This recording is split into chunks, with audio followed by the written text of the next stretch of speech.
আত্মীয় স্বজন যারা ঘরবাসী হয়েছে মাহফিলের সবগুলো তাদের রূহের উপরে পৌঁছায়। দীর্ঘ 16 বছর স্বৈরাচার সরকারের বিরুদ্ধে বিএনপি আন্দোলন করতে গিয়ে গুম, খুন, নির্যাতনের শিকার হয়েছে অনেক মা, তাদের সন্তানদেরকে হারিয়েছে।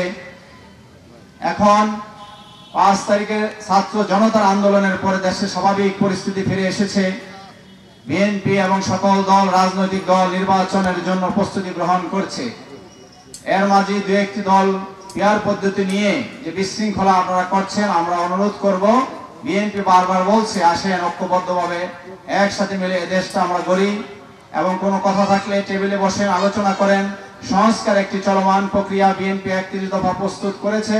বিভিন্ন সমমনা রাজনৈতিক দলের সাথে আলোচনা করে তারপরেও যদি কোনো কথা থাকে, বক্তব্য থাকে দেশের প্রয়োজনে, বিএনপি সেটা শুনবে, আলোচনা করতে রাজি আছে।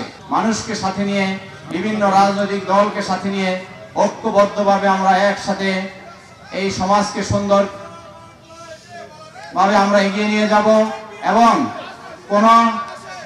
কোন অন্যায়, যেখানে অন্যায় দেখবেন আপনারা সেখানে প্রতিবাদ করবেন।